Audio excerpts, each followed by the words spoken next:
হারাইছি, অনেক মানুষ আমাকে বিবাহের প্রস্তাব দেয়, তবে যেটা হারাইছি সেটার চাইতে যদি ভালো জিনিস পাই আল্লাহ পাক রব্বুল আলামিন, তাহলে আমি বিবাহের জন্য তৈরি থাকবো। অর্থাৎ আবু সালামা রাদিয়াল্লাহু তাআলা আনহু থেকে যদি ভালো কোনো স্বামী পাই, তাহলে সেই ক্ষেত্রে আমি দ্বিতীয় বিবাহের জন্য আমি প্রয়োজনে রাজি আছি। কিন্তু আবু সালামা এমন একজন বান্দা ছিল, আমার কাছে যারাই প্রস্তাব দেয় আমার কাছে মন বলে এরা কেউ আবু সালামার চাইতে উত্তম ছিল না, অথবা আবু সালামাই তাদের চেয়ে বেশি উত্তম। কি করবে আল্লাহর বান্দী চিন্তা করে। এমন সময় আল্লাহর বান্দী বলে, আল্লাহ পাকের কাছে আমি বারবার যখন দোয়া করলাম, হঠাৎ করে আতায়ে নামদার মুহাম্মদুর রাসূলুল্লাহ সাল্লাল্লাহু আলাইহি ওয়াসাল্লামের তরফ থেকে আমার কাছে বিবাহের প্রস্তাব আসা শুরু হয়ে গেল। সুবহানাল্লাহ। দেখেন উম্মে সালামা রাদিয়াল্লাহু তাআলা বলেন, আবু সালামাকে আমি হারাইলাম, আল্লাহর কাছে বারবার উত্তম জিনিসের জন্য দোয়া করো না, আতায়ে নামদা মুহাম্মদুর রাসূলুল্লাহ সাল্লাল্লাহু আলাইহি ওয়াসাল্লামের তরফ থেকে আমার কাছে বিবাহের প্রস্তাব চলে আসলো। নবীর বিবাহের প্রস্তাব আমি তো কল্পনাও করতে পারি না। নবীর প্রত্যেকটা বিবাহ আল্লাহর তরফ থেকে আল্লাহ পাক নিজে সংগঠিত করেছেন, এবং সবগুলো বিবাহ উম্মতের ফায়দার জন্য হয়েছে। এটা রাসূলের কোনো জৈবিক চাহিদার জন্য নয়। যদি জৈবিক চাহিদার জন্যই হতো তাহলে 25 বছরের টাকলা যুবক কখনোই 40 বছরের একজন মহিলাকে বিয়ে করতেন না। এটাই বোঝা যায় আল্লাহর নবীর প্রত্যেকটা বিবাহ ইসলামের জন্য, দ্বীনের জন্য, উম্মতের জন্য ফায়দা এবং শিক্ষা আল্লাহর তরফ থেকে দেওয়া। সুবহানাল্লাহ। এইগুলো নিয়ে নাস্তিকরা আপনার আমার ভিতরে সন্দেহ ঢুকাইতে যাবে। উম্মে সালামা রাদিয়াল্লাহু তাআলা বলেন, রাসূল করিম সাল্লাল্লাহু আলাইহি ওয়াসাল্লাম আমাকে বিবাহের প্রস্তাব দেয়। আমি বললাম, আমার সন্তানগুলোর দায়িত্ব আপনি যে নেবেন এটা কষ্ট হয়ে যায়, আমি একা আপনার কাছে যাবো, আমার সন্তানদের কি হবে? নবী বলেন, তোমার সন্তান যেন আমারই সন্তান। সুবহানাল্লাহ। বর্তমান সময়ে যারা বিধবাদেরকে বিয়ে করে এরা শুধু বিধবাদেরকেই বিয়ে করে, কিন্তু সন্তানের দায়িত্ব নিতে চায় না। দেখবেন সন্তান, তোমারটা সন্তান তোমার মার কাছে দিয়ে রাখে। তার মানে এই বিবাহ আসলে শুধু চাহিদার জন্য, রাসূলের সুন্নাত জিন্দার জন্য না, শুধু চাহিদার জন্য। আমার কথা হলো এটা, উম্মে সালামা রাদিয়াল্লাহু তাআলা আল্লাহর কাছে দোয়া করলেন, আল্লাহ তুমি আমাকে যেটা নিয়ে গেছো এটার থেকে উত্তম জিনিস দাও। দোয়া করলেন, ইন্না লিল্লাহি ওয়া ইন্না ইলাইহি রাজিউন। আল্লাহ পাক দোয়া কবুল করলেন। যেটা আল্লাহর কাছে চাইছেন এর চাইতে উত্তম আল্লাহ দিয়েছেন কি দিয়েছেন না। এই জন্য যত বড় বিপদ হোক না কেন, মুসিবত হোক না কেন, বিপদ আর মুসিবতে কোনো ইমানদার বান্দা যদি আল্লাহর কাছে দোয়া করে, আল্লাহ পাক রব্বুল আলামিন ওই বান্দাকে যেটা নিয়ে গেছেন সেটার চাইতে উত্তম জিনিস দান করে দিবেন। বিশ্বাস আছে কি ইনশাআল্লাহ? কোনো অভিযান নয়, নিজের কর্মফলই ভোগ করছেন আবু তাহা আদনানের দ্বিতীয় স্ত্রী সাবিকুন নাহার সারা। সোশ্যাল মিডিয়ায় এ নিয়ে একটি পোস্ট ব্যাপক আকারে ছড়িয়ে পড়েছে। লামিয়া নামের এক নারী এ বিষয়ে বিস্তারিত লিখেছেন। তিনি বলেছেন, সাবিকুন নাহার সারা আপুর জন্য মায়া হয়। তার প্রথম পোস্ট সত্য ছিল, স্বামীর চাপে পড়ে ডিলিট করেছে। পরবর্তী পোস্ট সেটাও স্বামীর চাপে পড়ে দিছে। একজন নারী সব বিলে দিতে পারেন, কিন্তু স্বামীর ভাগ কখনোই না। লামিয়া বলেন, তবে কি তার এখন বোঝা উচিত নূরাপুর কতটা কষ্ট হয়েছিল? কারণ তিনি খুব ভালো করে জানতেন আবু তাহা আদনানের স্ত্রী ও 2 বাচ্চা আছে, তবুও নিজের আবেগ সামলাতে পারেননি। তাকে যদিও মিথ্যা বলা হয়েছিল যে প্রথম স্ত্রীর অনুমতি আছে, কিন্তু তার তখন উচিত ছিল নূরাপুর সাথে যোগাযোগ করে কথা বলে নেওয়া অনুমতি আসলে আছে কিনা। লামিয়া পোস্টের শুরুতে আদনান হুজুরের প্রথম স্ত্রীকে নিয়ে বলেন, হাবিবানুর আবিদা অত্যন্ত নম্র, ভদ্র, পর্দাশীল নারী, ভদ্র পরিবারের মেয়ে। এতই পর্দাশীল যে তিনি কণ্ঠের পর্দা রক্ষা করেন, গায়ের মাহরমকে নিজের ছায়াও দেখতে দিতে চান না। আদনানের সাথে পারিবারিকভাবে বিয়ে হয়। একজন কন্যা সন্তান ও একজন পুত্র সন্তানের জননী হন তিনি। শাশুড়ি মায়ের চোখের মনি হাবিবানুর। তিনি বলেন, 2017 সালে আফসানুল আদনান থেকে হয়ে ওঠেন আবু তাহা আদনান। রংপুরের গণ্ডি পেরিয়ে ঢাকা পৌঁছে যান। পরিচয় হয় সাবিকুন নাহার সারা নামক এক নারীর সঙ্গে। ওদিকে রংপুরের এক ছোট বাড়িতে আশায় থাকেন হাবিবানুর স্বামী আসবে, হয়তো লাল রেশমি চুড়ি অথবা রিবন ফিতা নিয়ে। অত্যন্ত নিরীহ তিনি। দিন গড়ায় মাস গড়ায় স্বামীর অপেক্ষায় থাকেন। 2021 সালে মার্চের দিকে বিবাহ বন্ধনে আবদ্ধ হন আবু তাহা আদনান ও সাবিকুন নাহার সারা। সারার পরিবারের সদস্যরা সব জানলেও তাহার পরিবারের কেউ কিছুই জানতো না। স্ত্রীর অনুমতি ছাড়াই আবু তাহা আদনান দ্বিতীয় বিবাহ করেন বলেও জানিয়েছেন লামিয়া। 2021 জুনে রংপুর থেকে ঢাকাগামী গাড়ি হঠাৎ উধাও হয়ে গেল মাঝ রাস্তায়। তার স্ত্রী সাবিকুন নাহার সারা মিডিয়ার সামনে আসলো। তখন প্রথমবারের মতো হাবিবানুর জানতে পারলেন তার গুণধর স্বামী তাকে ঠকিয়েছে, শহরের এক নারীর সঙ্গে প্রেমে মজে বিয়ে করেছেন। আজেদা বেগমের মাথায় আসমান ভেঙে পড়ল। বহু নাটকীয়তার পর 18 জুন 2021 আবু তাহা আদনানকে উদ্ধার করা হয়। তারপর প্রথম স্ত্রী হাবিবানুর বুকে পাথর চেপে স্বামীকে দিয়ে দেন আরেক নারীর কাছে। ঢাকা চলে আসেন তাহা। আর কোনো গোপনীয়তা নয়। এবার অফিসিয়ালি সংসার শুরু করেন মিরপুরে আবু তাহা আদনান ও সাবিকুন নাহার সারা। সাবিকুন নাহার সারা ঢাকা মিরপুরের বাসিন্দা। এর আগেও একটি বিয়ে রয়েছে এবং সেই ঘরে 2টো সন্তান রয়েছে। সেই সন্তানদের রেখে স্বামীর সাথে ডিভোর্স নিয়ে নতুন বিবাহে আবদ্ধ হন আবু তাহা আদনানের সাথে। দুজন জেনারেল থেকে উঠে আসা চতুর মানুষ শুরু করেন মাদ্রাসা, তালিম, আরও অনেক কিছু। ধীরে ধীরে টাকার কারখানা হয় তাদের। পুরনো বন্ধুদের সাথে যোগাযোগ কমতে থাকে তহা সাহেবের। লামিয়া বলেন, আপনারা অনেকে হয়তো জানেন তিনি ক্রিকেটার ছিলেন। সেই সময়কার বন্ধুদের সাথেও যোগাযোগ ধীরে ধীরে বন্ধ করেন, কারণ তিনি এখন সেলিব্রিটি। সবার সাথে মেলামেশা তাকে মানায় না। সে যাই হোক, এই যে হাবিবানুর, সে ফোন চালানো পছন্দ করে না, টাচ ফোন ভুলেও না, নারীদের বাইরে বিনা প্রয়োজনে চলাফেরা পছন্দ করেন না, সোশ্যাল মিডিয়া চালানো বুঝেন না। এক কথায় গ্রামের সহজ সরল মেয়ে, আর এটাই তার অপরাধ। লামিয়া বলেন, কিন্তু যখন আফসানুল আদনানের টাকা ছিল না, যশ ছিল না, তখন কিন্তু এই গ্রামের মেয়েটি তার হাত ধরেছিল, তার পাশে ছিল, নিজের জীবন বাজি রেখে 2টো সন্তান জন্ম দিয়েছেন। অথচ প্রতিদান কি পেলেন? সে যখন দ্বিতীয়বার গর্ভধারণ করে মারাত্মক অসুস্থ, তখন তার স্বামী শহরে প্রেমে মজেছেন। সেদিন শুধু নূর আপু শাশুড়ি আজেদা বেগমকে পারি না, এটা অপরাধ। আজেদা আন্টি আজও সাবিকুন নাহার সারাকে মেনে নেননি, কোনোদিন মানবেন না। তার কথা, এই মেয়ে তার ছেলেকে ফাঁদে ফেলে বিয়ে করছে। পরিশেষে তিনি বলেন, কাউকে আইডল, রোল মডেল মানার আগে তাদের নিজেদের ঈমান ঠিক আছে কিনা সেটা আগে যাচাই করে নেবেন। তবে লামিয়ার এই পোস্ট শতভাগ সত্য সেটা নিশ্চিত করা যায়নি। নিশ্চিত করা না গেলেও গত কয়েক বছরের ঘটনার প্রভাব বিশ্লেষণ করে অনেকে তথ্যগুলো অনেকটাই সত্য ও সঠিক বলে মন্তব্য করছেন অনেকে। বন্ধুরা, আপনারা কি ভাবছেন জানাতে পারেন মন্তব্যের ঘরে। ঠিক আছে, সবাই টাকায় না টাকা হয়ে যাবে। জুমায় আসছে, আলহামদুলিল্লাহ আলহামদুলিল্লাহ, ছোট বাচ্চাই তো আসবে। আগামী দিনে আমি আপনি থাকবো না, ও এখানে এসে মসজিদ পুরো করবে ইনশাআল্লাহ। আর কেউ থেকে টাকার দরকার লজ্জা পাবে, লজ্জা আসবে না। ওর বাপের দিকে তো টাকায় না, কারণ ওই বাবা লজ্জা পেয়ে পরবর্তী সময় আসবে না। আমি ওই বাবাকে সাধুবাদ জানাই যে বাচ্চাকে জুমায় আসছে। আল্লাহ ওই বাপকে আর বাচ্চাদের জন্য পরবর্তী, এবং এই মসজিদের মুসল্লি যারা বাচ্চাটা চিল্লাচিল্লি করার পর তার দিকে রাগ হয়ে তাকাই আল্লাহ তাদের উপর পরবর্তী। এরা আগামী দিনে ভবিষ্যতে আসবে, এদেরকে নিয়ে আসবে, রান্না করলে চেষ্টা করবেন কান্না থামাইতে, অথবা সেফ জোনে যেখানে আপনি মেইনটেইন করতে পারবেন সেখানে রাখলে, বাট ও আসবে, মসজিদে আসবে, ও মসজিদে আসবে, ওকে মসজিদে নিয়ে আসতে হবে। আপনি যদি ওকে মসজিদটা চিনাই দেন, সারা জীবন ইবাদত করবে, সেই সম্পূর্ণ নাকি আপনি বলেন। ওই বাবা মা হতভাগা, যে বাবা মা তার বাচ্চাদেরকে কোরআন শিখায় না, তার বাচ্চাকে উযু করতে শিখায় না, তার বাচ্চাকে নামাজ নিজে শিক্ষা দেয় না, ওই বাবা মা হতভাগা। বাবা মার সফলতা কোথায়? বাচ্চাটাকে যদি উযু শিখায়, নামাজ শিখায়, কোরআন শিখায়, বাচ্চাটা 60-70 বছর আল্লাহ দেওয়া নিয়ামত যতদিন এই পৃথিবীতে বেঁচে থাকে, এই যা কিছু ফান্ডামেন্টাল বাপ মা থেকে শিখছে, এই বাচ্চা যদি এই ফাউন্ডেশনের উপর বেস করে পড়াশোনা করে শিখে, এই বাচ্চা যা করবে সুবহানাল্লাহ বাপ মার উপর কি আসবে। মানুষ দুনিয়ার বিজনেসটা ভালো করে কোনটা লাভ, আখিরাতের বিজনেসটাকে বুঝতে চায়, আল্লাহ আমাদের বুঝতে তৌফিক দান করুন। الذي أنزل فيه القرآن هدى للناس وبينات من الهدى والفرقان فمن شهد منكم الشهر فليصم। আল্লাহ সুবহানাহু ওয়া তাআলা বলেছেন, রমাদান মাস, কুরআনুল কারীম অবতীর্ণর মাস, যা সুস্পষ্ট হিদায়াত, মানুষকে হিদায়াতের দিশা দেখায়, এবং আল ফুরকান সত্য ও মিথ্যার পার্থক্যকারী হচ্ছে এই কুরআন কারীম, রমাদান মাস নাযিল করেছে। ফামান শাহিদা মিনকুম, আল্লাহর আদেশ হচ্ছে তোমাদের মধ্যে যেই ব্যক্তি রমাদান মাস পাবে, মানে তুমি বেঁচে আছো রমাদান মাস আসছে, ফালিয়াসুম, সে সিয়াম পালন করবে। তাহলে এটা ফরজ হয়ে গেল। কি হয়ে গেল? রমাদান ফরজ হয়ে গেল। অনেকেই রমাদানের রোজাটা ভেঙে ফেলে। এটা আমাদের দেশে এখন চালু হয়েছে। মনে আছে এখনো 2016 সাল 15 সাল বা 16 সালে দেখুন বাংলাদেশে তখন মাত্র আসলাম 14 সাল জুন মাসে আসছে বাংলাদেশে। তো স্যার খাদেম বলতে পারি, আল্লাহ কবুল করুক আমাদের সবাইকে, যারা আমরা সালাত আদায় করতে এসে এবং যারা ব্যবস্থা করে দিয়েছে এখানে সবাইকে আল্লাহ। তো আবু আলী বলি, আমি সেলিম ভাই বলি, তো উনি আমাকে বললো জামশেদ ভাই আমি আসতেছি বাংলাদেশে, আপনি আসেন আমাকে রিসিভ করুন। তা আমি তখন অত ভালো বুঝি না, পরিচিত একজন ছিল, চালক, ওনাকে নিয়ে গেলাম। তো এয়ারপোর্ট যাচ্ছিলাম, ওই যে ঢাকা স্টাফ কোয়ার্টার রোড দিয়ে ঢুকলো, বনশ্রী হয়ে যাবে, তখন আমি এগুলোর নাম জানতাম না, এখন জানি কি। আমি দেখলাম রমাদান মাস, আমি সিয়াম অবস্থায় ছিলাম, দেখলাম যে তাল আছে না, কাঁচা তাল খায় যে মানুষ, তালের কেটে বিচিটা বের করে খায়, ওই সিজনটা ছিল তালের সিজন ওই বছর। মানে আমি যখন স্টাফ কোয়ার্টার পার হয়ে ওই যে কি বলে এটাকে, বনশ্রীর আগে একটা এলাকা আছে, ওটা পার হয়ে ওদিকে যাচ্ছিলাম, তখন এলাকাটা আরো একটু এত বিল্ডিং টিল্ডিং ছিল না, ওপেন ছিল। ভাই রে, দোকানের মধ্যে তাল আর তাল, মানুষ কাটতেছে আর খাচ্ছে। 90% মুসলমানের দেশ কিন্তু। তা আমি বড় অবাক চিত্তে ড্রাইভারকে বা চালককে বললাম যে একটু স্লো জানতো, আমরা কি রোজা আছে যে কি, এখন কি শাবান মাস না শাওয়াল মাস না রমজান মাস, আমি কনফিউজ হয়ে গেছি। যে কি রে, গ্রামে আমগো এলাকায় তো আমরা 4-5টা রোজা দেখে ফেললাম। এখানে দেখতেছি যে একটা তো হচ্ছে যে রেস্টুরেন্টের মধ্যে কালো কাপড় দিয়ে রেখে খায়, এটা একটা, তো সবাই বুঝে গেছে এটা। দেখলাম যে মানুষ লুঙ্গি পরা। আমার উস্তাদ আবু আহমেদ সাইফুদ্দিন বেলাল মাদানী হাফিজাহুল্লাহর কথা মনে পড়ে যায়। তো যে কোনো একটা কারণে আমি এই সেম স্টোরিটা আমি উস্তাদ শেখনা আবু আহমেদ সাইফুদ্দিন বেলাল মাদানী হাফিজাহুল্লাহকে বললাম যে উস্তাদ, আমি পাশে বসেছিলাম, ওনার কোথাও যাচ্ছিলাম আমরা, আমি বললাম যে উস্তাদ আমার তো হৃদয়টা খুব মর্মা হতো। বলে যে কেন জামশেদ? বললাম এই ঘটনা, যাচ্ছিলাম একজন ফ্রেন্ডকে রিসিভ করে নিয়ে আসতে, দেখলাম যে একটার পর একটা লাগাতার ডাবের দোকান আর তালের দোকান, মানুষজন হুন্ডা দাঁড় করায়, রিক্সা দাঁড় করায়, শুধু কাটতেছে আর খাচ্ছে। আমি কনফিউজ হয়ে গেছিলাম যে রোজা যে আমরা আছি, আমরা কি ভুল মাস নাকি, রমজান মাস নাকি শাওয়াল মাস, মানে নাকি শাবান মাস। আমি পরে বললাম যে এ ভাই তুই রোজা আছো? বলে যে আছি। তুই রোজা, আমি রোজা। ঢাকা শহরে কি রমজান মাস আসে নাই? বলে যে না ভাই, ঢাকা শহরের মানুষের রোজা থাকে, কিন্তু এখানে বেশিরভাগই মানে কর্মজীবী পরিশ্রমিক মানুষরা এই এলাকায় সব জায়গায় এরকম থাকে। তখন আমি বললাম, যখন আমি আবু আহমেদ সাইফুদ্দিন বেলাল মাদানী হাফিজাহুল্লাহকে কথা বললাম, মনোযোগ দিয়ে শুনবেন, তিনি 4টা কথা বলেছেন। কয়টা কথা বলেছেন? বেতাগার মানুষকে এই উদাহরণটা দিচ্ছি, ওই যে আগে বলেছি আলাদা একটা ভালোবাসা আছে। আল্লাহি অন্যরা মনে কষ্ট নেবেন না, সবাইকে কাউকে ঘৃণা করি না, তবে এখান থেকে স্টার্ট আমার বাংলাদেশের মাটিতে দাওয়াত এখান থেকে স্টার্ট করি। আলহামদুলিল্লাহ, আল্লাহর প্রশংসা তিনি কবুল করুন। তো বলবো যে জামশেদ 4 প্রকারের মানুষ। কয় প্রকারের মানুষ? 4 প্রকারের মানুষ তুমি দেখতে পাবো। 1, যাদের দুনিয়া আছে আখিরাত নাই। কি আছে? কি নাই? আখিরাত। 2, আখিরাত আছে দুনিয়া নাই। কি আছে? কি নাই? বলবো যে ধরো দুনিয়াতে অনেক সম্মান, সুনাম, মান, মর্যাদা, অনেক কিছু, কোনো কষ্ট নেই, কিন্তু ওর আখিরাত নাই। মদ খায়, গাঁজা খায়, শিরিক করে, বিদআত করে, সালাত 1 ওয়াক্ত পড়ে না, মাঝে মধ্যে কেউ মারা গেলে তার জানাজা যায়, তাও নেতা হিসেবে, ডাক্তার হিসেবে, ইঞ্জিনিয়ার হিসেবে, সায়েন্টিস্ট হিসেবে, এলাকার মুরব্বী হিসেবে, এলাকার কর্তা হিসেবে, বুঝেন নাই, মাতব্বর হিসেবে যায়, এমনি 1 ওয়াক্ত সালাত পড়ে। সুদ বোঝে না, ঘুষ বোঝে না, হারাম বোঝে না, হালাল বোঝে না, বাপ মায়ের প্রতি অতটা যত্নশীল নয়, স্ত্রীর প্রতি যত্নশীল নয়, জানা ব্যভিচার এগুলো নরমাল। তুমি দেখবে তার মৃত্যু পর্যন্ত সে এরকম সুন্দর সুখী জীবন কাটিয়ে গেছে তার মন মতো, তার আখিরাত নাই। এগুলো একটা ক্যাটাগরি।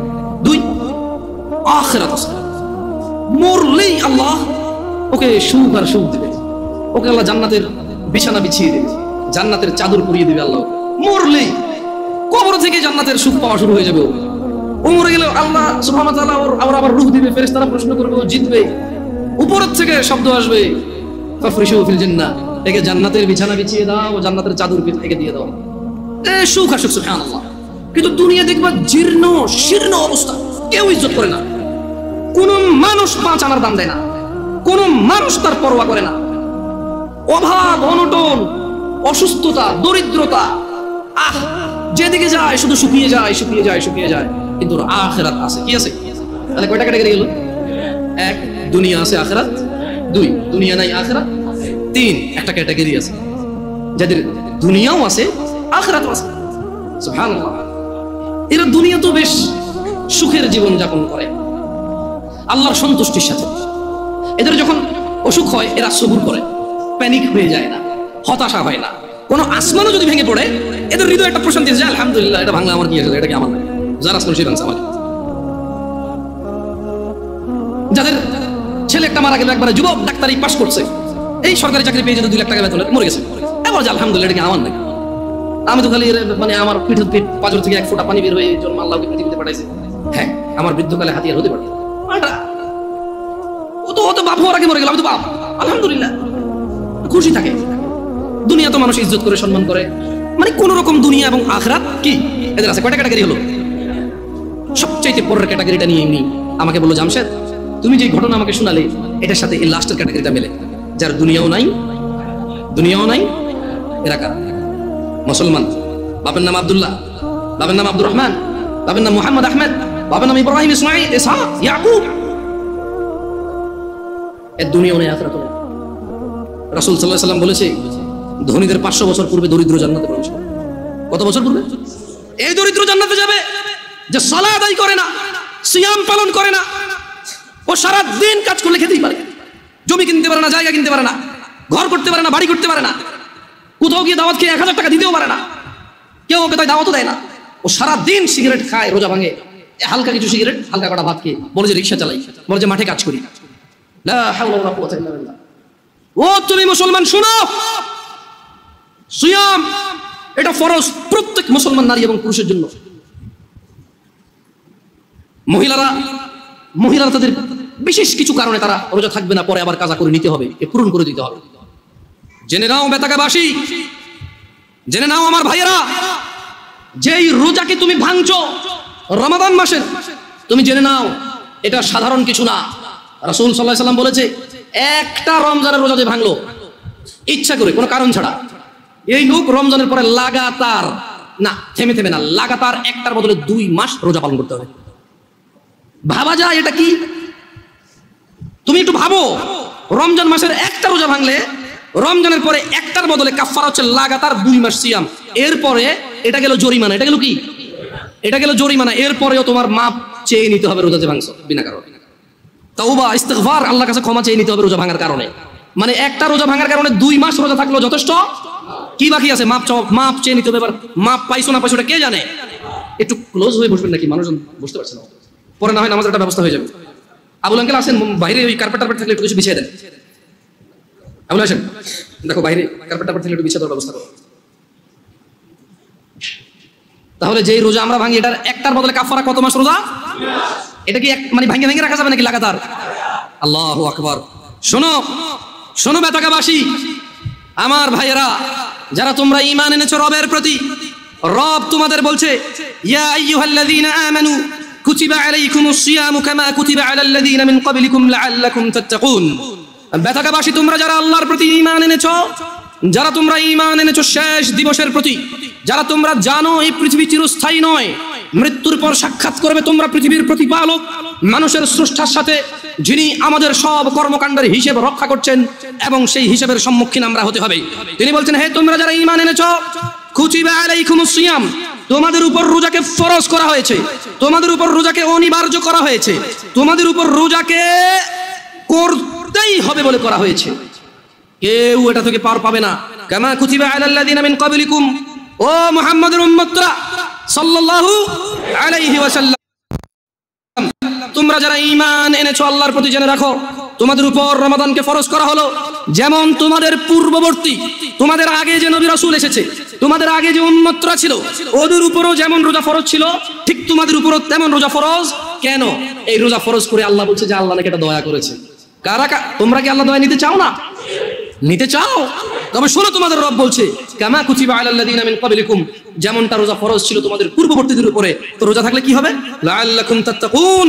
আল্লাহ বলছে, এই রোজাকে আমি তোমাদের জন্য বাধ্য করেছি, তোমরা এটাকে থেকে দেখো, তোমরা এটা পালন করে দেখো, একটা মাস তোমরা রোজা রেখে দেখো, দেখো তোমাদের আল্লাহ ভীরুতা বাড়বে, দেখবে তোমাদের আল্লাহর সাথে সম্পর্ক ভালো হবে, দেখবে তোমাদের আল্লাহর সাথে পরিচয় হবে, দেখবে তোমাদের আল্লাহর পরিচিতি বাড়বে, দেখবে তোমাদের আল্লাহর প্রতি সন্তুষ্টি বাড়বে, দেখবে তোমাদের পৃথিবীর মূল্য তোমরা বুঝবে, দেখবে তোমরা পৃথিবী থেকে বিদায় নেওয়ার পরে কোথায় তোমরা যাবে তার মূল্যায়ন তোমরা করতে পারবে। একটা মাস রোজা রেখে দেখো। আল্লাহ বলছে যে, ও ঈমান আনছো তো শোনো, এই রোজাটা 1 মাস তোমার উপরে ফরজ এই জন্য করিনি যে তোমার কষ্ট হবে, এই জন্য করেছি যাতে তুমি তাকওয়াবান হতে পারো, যাতে তুমি আল্লাহ ভীরু হতে পারো। যেমন একজন ড্রাইভার ড্রাইভিং শিখায় কি মানুষকে অ্যাক্সিডেন্ট করার জন্য নাকি সুন্দর করে ড্রাইভ করার জন্য? একজন শিক্ষক বই শিখায় কি পড়ালেখা লেখে শিক্ষিত সুশিক্ষিত হওয়ার জন্য নাকি জঙ্গলি মূর্খ গাধাগর্দ হওয়ার জন্য? আল্লাহ বলছে, আমি আমার খুতবার শুরুতে 3টা আয়াত পড়েছিলাম, ইয়া আইয়ুহাল্লাযীনা আমানুত্তাকুল্লাহ, হে তোমরা যারা ঈমান এনেছো আল্লাহকে ভয় করো, হাক্কা তুকাতি, যেভাবে ভয় করা উচিত। তারপর আমি আরেকটা আয়াত পড়েছিলাম, ইয়া আইয়ুহান নাসুত্তাকু রাব্বাকুম, হে মানুষরা তোমরা তোমাদের রবকে ভয় করো। এরপর আমি আরেকটা আয়াত পড়েছিলাম, ইয়া আইয়ুহাল্লাযীনা আমানু, হে তোমরা যারা ঈমান এনেছো ইত্তাকুল্লাহ ওয়া কুলু কওলান সাদীদা, তোমরা আল্লাহকে ভয় করো এবং সত্য কথা বলো। বেতাকাবাসী, তোমার মনে কি প্রশ্ন জাগে না?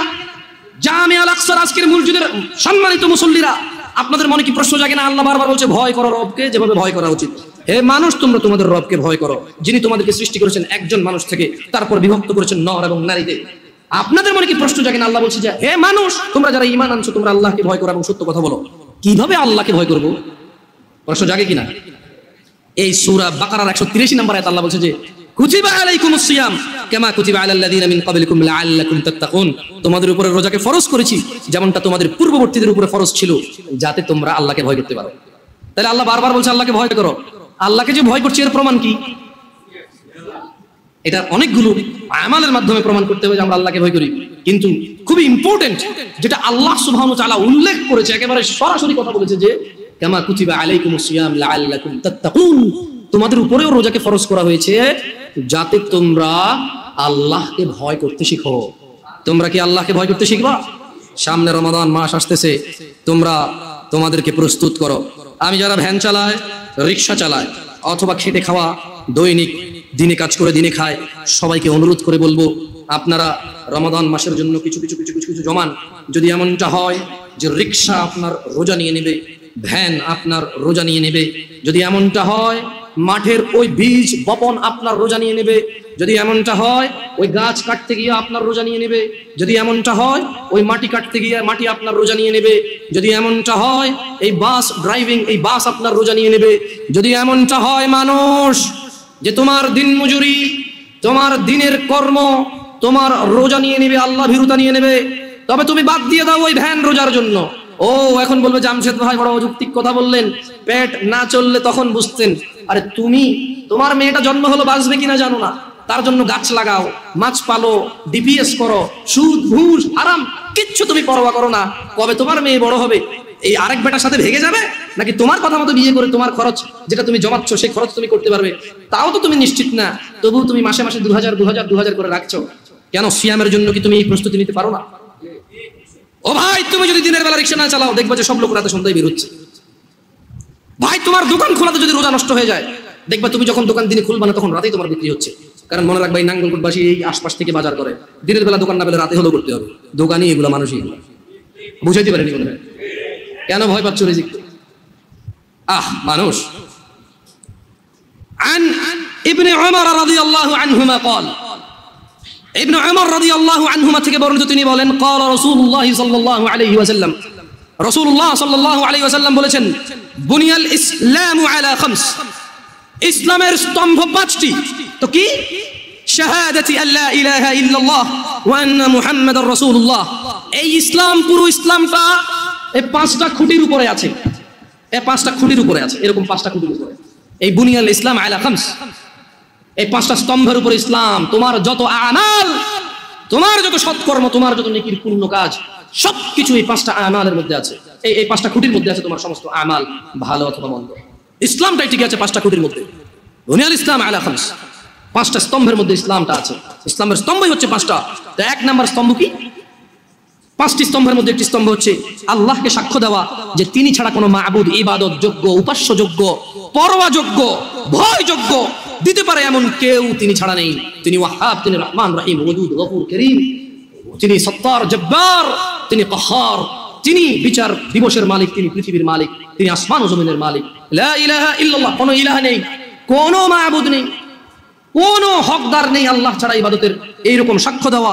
এবং তার সঙ্গে সাক্ষ্য দেওয়া যে মুহাম্মদ ইবনে আব্দুল্লাহ সাল্লাল্লাহু আলাইহি ওয়াসাল্লাম, আব্দুল্লাহর পুত্র মুহাম্মদ সাল্লাল্লাহু আলাইহি ওয়াসাল্লাম, আমিনার পুত্র মুহাম্মদ সাল্লাল্লাহু আলাইহি ওয়াসাল্লাম আল্লাহর প্রেরিত বান্দা এবং রাসূল। এই সাক্ষ্য যে দিল, সেই ইসলামের একটা স্তম্ভকে দাঁড় করানো নিজের জন্য। ওয়া ইকামিস সালাহ, এবং সালাত প্রতিষ্ঠা করা, সালাত হচ্ছে ইসলামের আরেকটি স্তম্ভ। ওইটা যাকাত, এবং যাকাত প্রদান করা, যাকাত আদায় করা, যাকাত দেওয়া ইসলামের আরেকটি স্তম্ভ। ওয়াল হজ, এবং সামর্থ্যবান হজ করবে, সামর্থ্যবান যাকাত দেবে। ওয়া সাওমি রমাদান ইয়া নাস, মানুষ ইসলামের স্তম্ভ 5টি। এই 5টি স্তম্ভের মধ্যে অন্যতম একটি স্তম্ভ হচ্ছে ওয়া সাওমি রমাদান, রমজান মাসে সিয়াম পালন করা। তাহলে যে রমাদান মাসে সিয়াম পালন করে না, তার ইসলাম যে 5টি স্তম্ভের উপরে টিকে আছে, এটা পড়ে গেল। 5 তলা বিল্ডিং, আরে 5 তলা বাদ দেন, 2 তলা বিল্ডিং। আচ্ছা, এই মসজিদটা কোনো তালা আছে এখন? উপরে কি উঠছে? এটা যদি পিলার এখন যদি বুলডোজার দিয়ে ভেঙে দেওয়া হয়, এখানে এটার ভিতরে কে এসে বসবে এখন নামাজ পড়তে? পিলার কিন্তু 16-17টার উপরে আছে, জায়গা 18টা আছে মনে হয়, আরো বেশি হতে পারে, আমি জানি না। যে স্পেস আরো বেশি হতে পারে পিলার। এতগুলো পিলার মধ্যে একটা পিলার যদি মানে কেউ যদি বলে যে হ্যাঁ ভাঙ পিলারটা ভাঙ, এটা ভাঙ, বসবেন না এখানে? আরে ভাই 20, 22টা 17, 18 পিলারের মধ্যে একটা পিলার ভেঙে গেলে বলবেন না? ভাঙিয়ে পড়বে না? মাত্র 5টা পিলার ইসলামের। কয়টা? নামাজ একটা পিলার, যেটা অধিকাংশ মানুষের ভেঙে ফেলছে নাই। রমাদান এভাবে যে মানুষ ভাঙে, আমি ঢাকা শহর না গেলে আমি জানতাম। ওই যে তাল খাওয়া না দেখলে দেবেন। ওয়াল্লাহ, আল্লাহর কসম, আমি সৌদি আরবে ছিলাম, মানুষ যেভাবে জনসম্মুখে মুসলমান দাঁড়িয়ে আছে মুখে, আবার তারাবিও পড়ে, চেষ্টা করে মাঝে মধ্যে তারাবি করতে, 1-2 রাকাত 4 রাকাত আবার পড়ে। মানুষ যেভাবে সিয়াম মানে তার ইসলামের স্তম্ভটাকে সে নিজে যে ইসলামের উপরে টিকে আছে, সেই ইসলামের স্তম্ভকে যে তার জন্য নিজের জন্য যেভাবে ভেঙে ফেলে, এবং সে স্টিল দাঁড়ায় থাকে, মনে করে হ্যাঁ আরে মরে গেলে কোরআন খতম করে দেবে, শেষ জান্নাত। এখানে মানুষ কোরআন পড়ে না, খতম করে। শোনো বেতাগা জামে আল আকসার মুসল্লিরা, যারা তোমরা আজকে দূর দূরান্ত থেকে এসেছো, তোমরা জেনে রাখো, আন জাবির রাদিয়াল্লাহু আনহু, জাবির রাদিয়াল্লাহু আনহু থেকে বর্ণিত, তিনি বলেন আন্না রাজুলান সাআলা রাসূলুল্লাহ সাল্লাল্লাহু আলাইহি ওয়াসাল্লাম ফাকাল, একজন ব্যক্তি রাসূল সাল্লাল্লাহু আলাইহি ওয়াসাল্লামের কাছে জিজ্ঞাসা করে বলল, আরাআইতা ইযা সাল্লাইতুস সালাওয়াতিল মাকতুবাত ওয়া সামতু রমাদান, বলল যে আমি যদি শুধু ফরজ নামাজ পড়ি। একজন লোক রাসূল সাল্লাল্লাহু আলাইহি ওয়াসাল্লামের কাছে এসে বলল যে ইয়া রাসূলুল্লাহ, আমি যদি শুধু ফরজ নামাজ, মানে যে খুঁটি, ফরজ নামাজ হচ্ছে কি স্তম্ভ, ফরজ নামাজ কি? এই লোকটা বলছে যে আমি দিনে শুধু 17 রাকাত নামাজ করবো। সে ভিতির পড়বে এমনটা বলেনি, নফল। এগুলা বললে আপনারা কি ছেড়ে দেবেন নাকি ভিতির নফল? আমি মনে হয় নফল আর ভিতি ছেড়ে দেওয়ার জন্য বলছি, ঠিক না? বহুত খারাপ এই হুজুর, ঠিক না? এই যে ইউটিউব খোলা লিখবে তো কি খারাপ হুজুর। আমি ভাই হ্যালো, এটা বেনামাজিদেরকে বলতেছি, যারা নামাজ পড়ে না, তাদের নামাজটা তাদেরকে পরিচয় করে দিচ্ছি। আর ও যখন 17 রাকাত নামাজ পড়বে, ও নিজেই উইতির পড়বে, সুন্নাহ পড়বে, নফল পড়বে, আলহামদুলিল্লাহ। ওর যখন ভালোবাসা চলে আসবে নামাজের সাথে, ও নিজেই এই হুট করে বজু করে 2 রাকাত নামাজ এমনিতেই পড়বে ইনশাআল্লাহ। নামাজটাকে ভালোবাসলে ও উদ্বিগ্ন হয়ে যাবে যে জোহর শেষ হয়ে গেলে আসর কখন আসবে। ওর পীড়া যন্ত্রণা শুরু হয়ে যাবে, আসর হয়ে গেল, 5:30 বাজে আজান দেয় না, কি আজান আসছে কয়টা বাজে? 3 মিনিট পেয়ে আমি দেখছি এরকম মানুষ। আপনারা দেখছেন কিনা? মানে হাঁটতেছি বলে যে কি 5:30 বাজে আজান দেয় নাকি দিয়ে দিছে। আমরা ওই ঘুরতে গেলাম আর কি, আমাদের এদিকে এলাকায়, যাক নাম বললাম না, আছে এখানে মসজিদে উপস্থিত আছে মাশাআল্লাহ। তো যে আমার সাথে আজান তো দিয়ে দিছে মনে হয়, এদিকে আজান শোনা যায় না। আমরা ওই যে একটা খাল বিল কিছু একটা পাড়েছিলাম আর কি, একটু জনমানবের বসতির একটু বাইরে। তো আমার বলে যে না ভাই 5:30 বাজে আজান দিয়ে দিছে। আমি বললাম ভাই মোবাইলে আজান দিবে, মোবাইলে আজান দিবে। বলে একটু দেখেন তো আপনার টাইম ঠিক আছে কিনা, মোবাইল ঠিক আছে। আমি দেখেছি ওর উদ্বিগ্নতা সলাতের জন্য। একসাথে আসর আদায় করেছিলাম, আমরা 3-4 জন ছিলাম। এই 3-4 জনের মধ্যে একজন পেরেশান হয়ে গেছে, 5:30 বাজে গেছে, মাগরিব আজান দেয়নি এখন। দিন ছোট ছিল, 5:20-25 যখন আজান হয় তখন।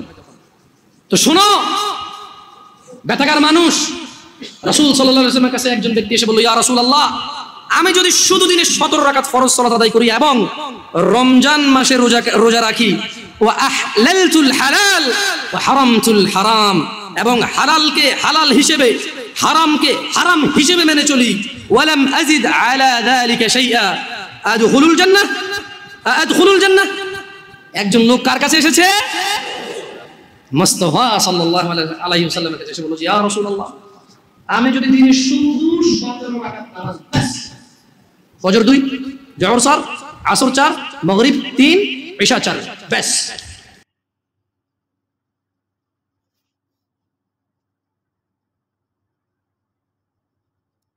সবাই নিতে পারে না। কোন আয়াত আছে শুনলে মানুষ মনে করে যে কোরআন তো আমার জন্যই নাজিল হয়েছে, আর কোন আয়াত আছে শুনলে মানুষ মনে করে এই আয়াতটা নাজিল করার কি দরকার ছিল। নাউজুবিল্লাহ। এখন এই যুগ চলতেছে, সব মানতে রাজি, কিসের পর্দা কি দরকার? সব মানি কোরআনের। যাকাত ভিত্তিক, কিসের যাকাত দেওয়ার কি দরকার? সব মানি, চোরের আবার হাত কাটতে হবে কেন? মানবতা বিরোধী কাজ। সব মানি কোরআনের, ব্যভিচার করলে রজম কেন করতে হবে? এটা তো বর্বর মধ্যযুগীয় আইন। কথা বুঝতে পারেন না? কোরআনের সবাই নিতে পারে না। কোরআনে 400 থেকে 450 জায়গায় আছে যে আল্লাহ রাব্বুল আলামিনের দ্বীন প্রতিষ্ঠার জন্য তোমরা দাওয়াতের পাশাপাশি জিহাদ করো। কি করো? ওই শব্দ নিতেই পারে না মানুষ। শুনলেই যারা ইসলামের বিরুদ্ধে আছে, সরাসরি বিরুদ্ধে আছে, ওরা তো এমনি নিতে পারেই না, এটা আলাদা বিষয়। যারা দাড়ি টুপিওয়ালা কালিমা পড়া কিছু মুসলমান আছে, মুনাফিক নামধারী মুসলমান, এরাও নিতে পারে না। দেখেন নাই কি অবস্থাটা হইলো অক্টোবর মাসে? এই যে প্যালেস্টাইন ইস্যু নিয়ে এই প্রকাশ্য একটা জিহাদ চলতেছে ইহুদিদের সাথে, একদম স্পষ্ট, সবাই চিনতেছে কারা হকপন্থী কারা বাতিলপন্থী। একটা মানুষ যে নামাজ পড়ে না সেও চিনতে পারতেছে যে হ্যাঁ এরা জালেম, এরা মাজলুম, তাই না? প্রশাসনের 98% ভাই এটাই বিশ্বাস করে যে ইসরায়েল জালেম, এই ফিলিস্তিনের ভাইরা মাজলুম। অনেক ভাইয়ের সাথে আমাদের দেখা হয়, কথা হয়, চা খাই। আল্লাহ পাক একটা জায়গা দিয়েছেন আলহামদুলিল্লাহ মহব্বতের। তারা বলে যে হুজুর, যদি সত্যি আমাদের সুযোগ থাকতো বা আমাদেরকে যদি আল্লাহ পাক সুযোগ দিতেন, ওই রকম কোনো নেতা আমাদের থাকতো, আমরা সবার আগে গিয়ে ওখানে যুদ্ধ করতাম। তা আমাদের দেশে প্রশাসনের লোকজন বলেছে, বুঝতে পারতেছেন? কিন্তু মুসলমান নামধারী, আলেম নামধারী, দাড়ি টুপিওয়ালা বুঝতে পারলো না যে ওই ভাইরা মাজলুম আর এরা জালেম। এরকম চলমান তাজা একটা জাজল্যমান ইস্যুতেও ঘুরিয়ে ফিরিয়ে ইনিয়ে বিনিয়ে ইসরায়েলের পক্ষ নেওয়া শুরু করলো। এটা নিয়ে বলতে বলতে আমি ক্লান্ত হয়ে গেছি, আর আমি এগুলো বলতেও চাই না, আমার লজ্জা লাগে। এদের বিরুদ্ধে দু একটা কথা বলতে আমার এনার্জি লস হয় এবং লজ্জাও লাগে। নির্লজ্জ শ্রেণী, নির্লজ্জ। দেখেন সিরাজউদ্দৌলার নাম শুনেছেন? বেচারা পরাজিত হয়েছে। বেচারা কি হয়েছে? কিন্তু লড়াই করে পরাজিত হয়েছে। মীর জাফরের নাম শুনেছেন? ও বেটা ব্রিটেনের হাত ধরে জয়লাভ করেছে, জয়লাভ করে মসনদেও বসেছে, কিন্তু কিয়ামত পর্যন্ত মানুষ গাদ্দারদেরকে মীর জাফর নামে ডাকে। কথা বুঝতে পারেন নাই? তো সবসময় দুনিয়ার সাফল্য, দুনিয়ার বিজয়, দুনিয়ার আধিপত্য সবকিছু না। জনগণ সব বুঝে এখন। বাংলাদেশের ইয়াং জেনারেশন স্পেশালি, তারা অনেক পড়াশোনা করে এখন, বুঝে, আলেমদের সাথে থাকে। হক বাতিল এভাবে আপনি আলাদা করতে পারবেন না। হককে বাতিল, বাতিলকে হক বানাইতে পারবেন না। ইনশাআল্লাহ হক হকের জায়গায় স্পষ্ট থাকবে, বাতিল বাতিলের জায়গায় স্পষ্ট থাকবে। এই সময়গুলোতে মানুষ বলেছে যে ভাইরা শিশু হত্যার প্রতিবাদ করতেছে, বোনদের ইজ্জত নিধনের প্রতিবাদ করতেছে, বোম্বিং এর প্রতিবাদ করতেছে, এদের আকীদা ঠিক নাই, এদের মানহাজ ঠিক নাই, এরা সঠিক মুসলমান না। এরকম অবস্থায় মানুষ বলেছে আইয়ুবী রাহিমাহুল্লাহ যখন আক্রমণ করে বাইতুল মুকাদ্দাস জয় করেছিলেন, উনারও আকীদা মানহাজ ঠিক ছিল না।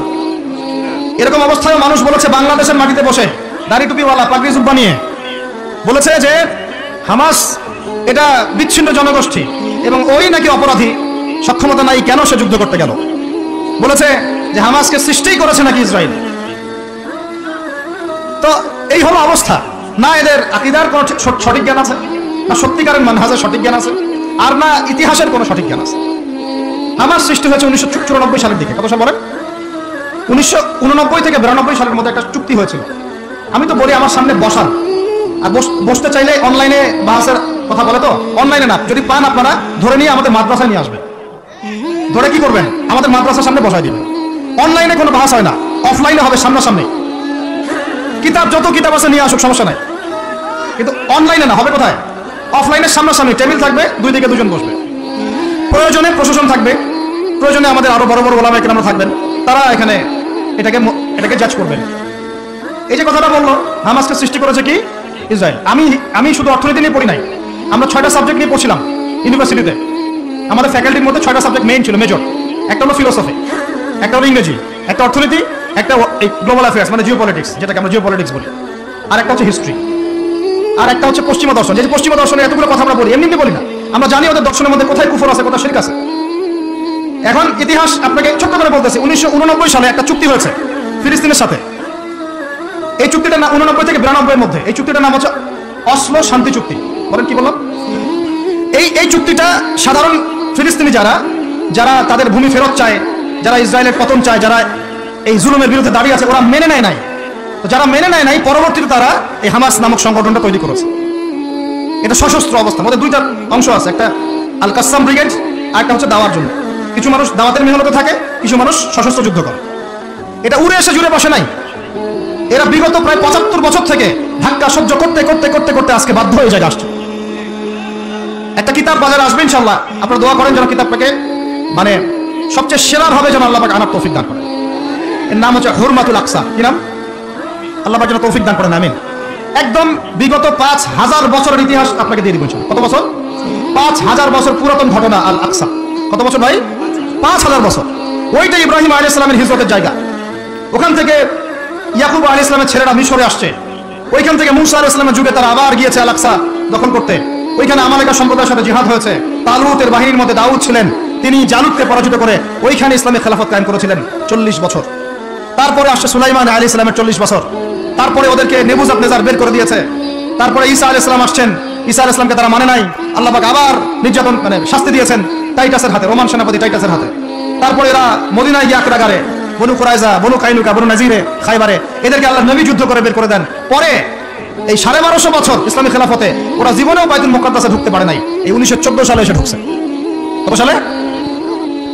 5000 বছর ইতিহাস তো ভাই আমি 5 মিনিটে বলতে পারবো না, সংক্ষিপ্ত করে বুঝালাম যে 1250 বছর তারা বাইতুল মুকাদ্দাসের আশপাশেও ঘেঁষতে পারে নাই। এই ব্রিটিশদের সহযোগিতা নিয়ে ঢুকেছে 1914 থেকে 18-র মধ্যে, প্রথম বিশ্বযুদ্ধ চলাকালীন, যখন ওসমানীয়রা ব্রিটিশদের বিরুদ্ধে ছিল। ওসমানীয়দেরকে পরাজিত করে ওরা এই জায়গাটা দখল করেছে। করার পরে ওই জায়গা কিন্তু দেখেন জায়গা দখল করে ব্রিটেন ওখানে থাকে নাই, ওই ইহুদিদেরকে জায়গা দিয়ে দিয়েছে। রহস্যজনক না? এত যুদ্ধ করে সে জায়গাটা লিবারেট করলো, করে নিজে থাকে নাই, ইহুদিদেরকে থাকতে দিল। এই যে বলেছি বাদহুম আউলিয়া বাদ, এরা একে অপরের বন্ধু, এরা একে অপরের কি বন্ধু, যে বন্ধুত্ব দেখলেন প্রথম বন্ধুত্ব, জায়গা দিয়ে দিল। তারপরে 1914 থেকে 45 সাল পর্যন্ত ব্রিটিশরা এদেরকে পেলে পুষে বড় করলো, অর্থ দিয়ে, সামরিক যান দিয়ে, মিলিটারি সহযোগিতা দিয়ে, ব্যাংকিং সিস্টেম দিয়ে, যা পারছে সব দিয়ে দিয়েছে, যা পারছে সব দিয়েছে। দেওয়ার পরে ওকে বড় করেছে। তারপরে দ্বিতীয় বিশ্বযুদ্ধ হলো, ওই সময় রুলিং স্টেট চেঞ্জ হয়ে গেল, ব্রিটেনের জায়গায় চলে আসলো আমেরিকা। এবার আমেরিকা এসে ব্রিটেন তাদেরকে যে সহযোগিতাটা করতো তার চেয়ে 1000 গুণ বেশি সহযোগিতা করা শুরু করতে করতে ওকে সাধারণ সামরিক অবস্থা থেকে নিউক্লিয়ার মিসাইল সম্পন্ন কান্ট্রিতে পরিণত করলো। এখন ওর কাছে নিউক্লিয়ার অস্ত্র আছে, ও সারা বিশ্বে ভেটো দেয়। ইরানের কাছে কয়টা অস্ত্র আছে, তাই না? ইরান পারমাণবিক কর্মকাণ্ড চালাচ্ছে নাকি, ওই দেশ করছে নাকি, সেই দেশ করছে নাকি। ও কিন্তু জীবনে বলে না যে তার কাছে কয়টা পারমাণবিক অস্ত্র আছে, বলে? কখনো বলছে? আর এই কোরআন আল্লাহর কিতাবই আমাদেরকে বলেছেন, আল্লাহর কিতাবে আল্লাহ পাকই আমাদেরকে বলেছেন যে ওয়াইদু লাকুম মাস্তাতাতুম মিন কুওয়া, তোমরা শক্তি অর্জন করো। কি অর্জন করো? তোমরা মুসলমানদেরকে আল্লাহ বলেছেন তোমরা শক্তি অর্জন করো। শক্তি অর্জন করলে কি হবে? তুরহিবুনা বিহি আদুওয়াল্লাহি ওয়া আদুওয়াকুম, তোমরা আল্লাহর দুশমন এবং তোমাদের দুশমনদেরকে ভয় দেখাতে পারবা। এই যুগে পারমাণবিক অস্ত্র ছাড়া কোনো রাষ্ট্রকে কেউ ভয় করে না। ভয় করে? ওই আয়াতের উপরে আমল মুসলমানরা আমরা করতে পারি নাই, আমল করেছে ইসরায়েল। বুঝতে পারলাম না? বুঝতে পারি নাই? এই আয়াতের উপরে আমরা আমল করতে পারিনি এখনো। আমল করেছে কারা? ও শত শত পারমাণবিক অস্ত্র তৈরি করে রেখে দিয়েছে, বাংকার তৈরি করা আছে, বাংকার, যে অচিরেই যদি সারা বিশ্ব জুড়ে একটা তৃতীয় বিশ্বযুদ্ধ লেগে যায় এবং পারমাণবিক অস্ত্র প্রয়োগ করা শুরু হয়, ও যেন বাংকারের নিচে, মাটির নিচে 100 ফিট, 200 ফিট, 300 ফিট, 500 ফিট নিচে গিয়ে লুকাতে পারে। আর আমরা এখন কিসে পড়ে আছি জানেন? আলুর মধ্যে আল্লাহ নাম পাওয়া গেছে, গরুর কলিজায় কালিমা পাওয়া গেছে। আমরা এখানে পড়ে আছি ভাই, মন খারাপ করতেছেন নাকি? এই হলো আমাদের অবস্থা। কি একটা অবস্থা! আমরা পড়ে আছি এখনো কলা নিয়ে। কলা মানে রাস্তাঘাটে আমরা বের হবো হনুমানের মূর্তি নিয়ে, বানরের মূর্তি নিয়ে, দেখেন নাই? সাপ নিয়ে, ব্যাং নিয়ে, পেঁচা নিয়ে। এগুলো হচ্ছে আমাদের সায়েন্স অ্যান্ড টেকনোলজি, প্রযুক্তির অগ্রগতি, তাই না ভাই? আজ পর্যন্ত আমরা কয়টা অ্যাপস তৈরি করতে পারলাম, কয়টা সফটওয়্যার তৈরি করতে পারলাম, কয়টা মিসাইল তৈরি করতে পারলাম। আমাদের আকাশ, এই পুরো আকাশ, আমার কথা রাগ করেন, আমি কারো দুশমন না, জাস্ট আমি আমার জায়গা থেকে অ্যাজ এ নাগরিক কথা বলছি। আমাদের দেশের আকাশ সুরক্ষিত না, সুরক্ষিত না, 100% সুরক্ষিত না। আপনাদের খবরই নাই। আর ইসরায়েলের আকাশ, আপনি মারবেন কোন মিসাইল, ওর আয়রন ডোম রেডি করে রাখছে, আকাশেই আপনার মিসাইল ধ্বংস করে রেখে দিবে। যে কাজগুলো আমাদের করা দরকার আল্লাহ পাক আমাদেরকে করতে বলছেন এই কিতাবের মধ্যে, যে তোমরা ওয়াইদু লাকুম মাস্তাতাতুম মিন কুওয়া, সাধ্যমতো শক্তি অর্জন করো তোমরা। কাদেরকে বলছেন? আমাদের হিন্দু ভাইদেরকে, ইহুদিদেরকে, খ্রিস্টানদেরকে, বৌদ্ধদেরকে। কিন্তু পুরো বিশ্বের হিন্দু ভাইরা, বৌদ্ধরা, ভাই বলছি আমি, আদম সন্তান তো তারা নাকি, ওই সেন্সে বলছি আর কি। হিন্দু সম্প্রদায়, বৌদ্ধ সম্প্রদায়, চাইনিজদের বৌদ্ধ সম্প্রদায়, রাশিয়ান, আমেরিকান, ন্যাটোদের খ্রিস্টান সম্প্রদায়, ইহুদি সম্প্রদায়, ওরা সবাই এই আয়াতের উপর আমল করে দেখিয়ে দিয়েছে। আর আমরা বললাম পড়ে আছে কিসে ভাই? ওই যে আমিনটা জোরে হবে, নাচতে হবে। হাতটা আমি এখানে বাঁধবো না, এখানে বাঁধবো না, এখানে বাঁধবো না, এখানে বাঁধবো। আর কিছু মানুষের ওয়াজের টপিক এইগুলা, ওয়াজের টপিক এইগুলা, মানে ইখতিলাফি মাসআলাগুলোকে নিয়ে বাহাস করতে চায়। আরে ভাই, যেগুলোতে ইখতিলাফ আছে মাসআলায়, সেগুলো নিয়ে তো বাহাস হয় না। এটা তো ইখতিলাফি মাসআলা, ফিকহি ইখতিলাফি মাসআলা। এটারও দলিল আছে, দেখা যাবে এটারও দলিল আছে। কোনোটার খুব বেশি শক্ত, কোনোটার একটু কম, কোনোটা একটু জয়ীফ, কোনোটা একটু জাল, কোনোটা হাসান, কোনোটা মোটামুটি পর্যায়ে, এরকমই হবে হয়তো। আমরা পড়ে আছি এইখানে। কিছু মানুষকে আমার এটা বুঝতে 10 বছর লাগছে। কিছু মানুষকে সমাজে লেলিয়ে দেওয়া হয়েছে, লাগিয়ে দেওয়া হয়েছে বাংলাদেশের মুসলমানকে এগুলোতে ব্যস্ত রাখার জন্য। তোমাদের চোখ খুলো, তোমাদের আকলের দরজা খুলো। যুবক ভাইরা তোমরা চোখ খুলো, কলবের দরজা খুলো, বড়রা আপনারা চোখ খুলেন। এদেরকে লাগিয়ে দেওয়া হয়েছে মুসলমানদের মধ্যে এই সিলি বিষয়গুলোকে নিয়ে দ্বন্দ্ব সৃষ্টি করার জন্য। এগুলো নিয়ে মসজিদ ভাগ করে ফেলতেছে, মাদ্রাসা ভাগ করে ফেলতেছে। ফরজ ঐক্য নষ্ট করে হলেও মুস্তাহাব প্রতিষ্ঠা করতে হবে। ফরজ ঐক্য নষ্ট করে হলেও মুস্তাহাব প্রতিষ্ঠা করতে চাচ্ছে। কি একটা অবস্থা, বলেন ইন্না লিল্লাহি ওয়া ইন্না ইলাইহি রাজিউন। যখন মানুষের ঐক্যবদ্ধ হওয়া উচিত, আমাদেরকে ওদের সাথে লড়াই না করে সমকক্ষ হওয়া দরকার। শক্তিতে, অর্থনীতিতে, সমর নীতিতে, সব দিক থেকে আমরা সমমানের। ওরা আমাদের দিকে চোখ রাখাতে পারবে না।